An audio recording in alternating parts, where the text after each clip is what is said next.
మచిలీపట్నం అనగానే ఎవరికైనా టక్కున గుర్తొచ్చేది పోర్టే.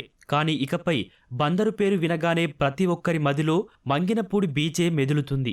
ఎందుకంటే రాష్ట్ర ప్రభుత్వం నిర్వహించిన మసూలా బీచ్ ఫెస్టివల్ అంచనాలకు మించి సూపర్ హిట్ అయింది.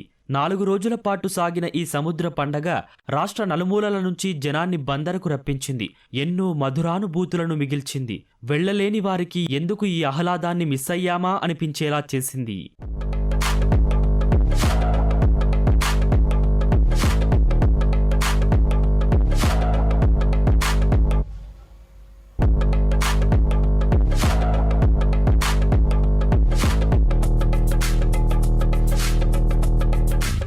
మసూలా బీచ్ ఫెస్ట్లో మొదటి రోజు క్రీడా పోటీలు నిర్వహించారు. తర్వాత 3 రోజులు నృత్య ప్రదర్శనలు, డప్పు కళాకారుల విన్యాసాలు, సినీ గేయాల ఆలాపన, కడుపుబ్బా నవ్వించే జబర్దస్త్ స్కిట్లు, ఇలా బుల్లితెర, వెండితెర నటులు చేసిన హంగామా ప్రేక్షకులను కట్టిపడేశాయి.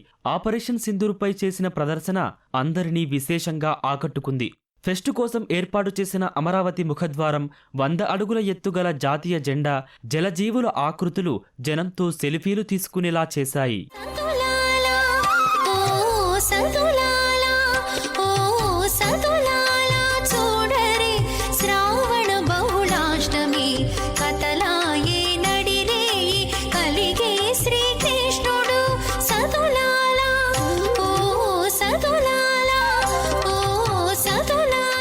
ఫెస్టులో ఏర్పాటు చేసిన సాహస క్రీడలకు విశేష స్పందన లభించింది.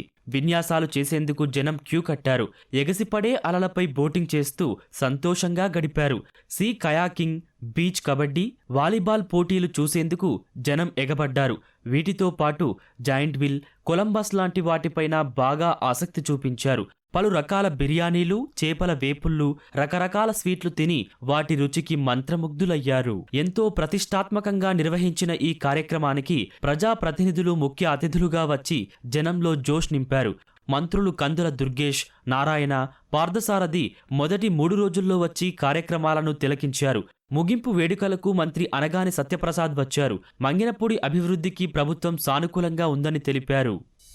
అందరూ అంటా ఉన్నారు హిందీలో అక్కడ ఏదో మినీ కుంభమేళా దిక్కరా అని. అంటే ఇంత మినీ కుంభమేళా దాకా వచ్చారు మీరు అందరూ కూడా. నిజంగా చాలా సంతోషం. ఇలాంటి మంచి వాతావరణానికి చాలా కూడా, ఎందుకంటే ఈ ప్రభుత్వం ఒక ప్రోగ్రెసివ్, ప్రోయాక్టివ్ మూడ్లో పోతా ఉంది. చంద్రబాబు నాయుడు గారు ఒక పక్కన, పవన్ కళ్యాణ్ గారు ఒక పక్కన, పైనుంచి మోడీ గారు ఎప్పుడు కూడా ఆంధ్ర రాష్ట్రం పునర్నిర్మించాలి. రాబోయే రోజుల్లో ప్రతి ఒక్క కుర్రాడికి ఉపాధి ఉండాలి, ఒక ఆహ్లాదకరమైన వాతావరణం ఉండాలి. ఆ క్యాబినెట్లో కూడా ప్రతిసారి కూడా టూరిజం గురించి మాట్లాడుతూ ఉంటాం మేము. తప్పకుండా ఎలాంటి సినిమా ప్రీలీజ్ ఉన్నా వాళ్ళందరికీ కూడా ఇక్కడే జరిగే విధంగా ప్రత్యేక ఎలాగైతే టూరిజం పాలసీ ఇచ్చామో దానికి కూడా ఇలాంటి ప్రాంతాల్లో చేసి తీరుతాం. రాబోయే రోజుల్లో అద్భుతమైనటువంటి ప్రతి తీర ప్రాంతాన్ని కూడా అభివృద్ధి చేసే దిశగా ఈ ప్రభుత్వం ముందుకెళ్తుంది. బందరికి ఏమి చేయొచ్చు అని ఆలోచన చేసినప్పుడు మనకున్నటువంటి అవకాశాలు టూరిజం. ఎందుకంటే ఇవాళ ప్రపంచంలో కొన్ని దేశాలు టూరిజం మీద బతుకుతా ఉన్నాయి. గౌరవ ముఖ్యమంత్రి గారి ఆలోచన 15% పర్ క్యాపిటల్ ఇన్కమ్, మనం 15% జీడిపి పెంచాలనేది ముఖ్యమంత్రి గారి ఆలోచన. మరి అలాంటివి నేను ఆ రోజున మేము పోర్టు గురించి ఆ రోజు కొన్ని కార్యక్రమాలు చేసాం. అడ్డాలం పడినా వర్క్ స్టార్ట్ చేసాం. తర్వాత వచ్చినటువంటి ప్రభుత్వం ఆపేసింది. తిరిగి మళ్ళీ ఇప్పుడు దాని పనులు జరుగుతున్నాయి వేగవంతంగా. రేపు 2026 జూన్ తర్వాత బందరు పోర్ట్ నుంచి ఆపరేషన్ స్టార్ట్ కాబోతున్నాయని ఈ సందర్భంగా మీకు తెలియజేస్తా ఉన్నా. బందరు ప్రజలు ఇచ్చారు నాకు పునర్జన్మ, ఎన్నికల్లో చూపించారు గెలుపు అంటే ఎలా ఉంటుందో.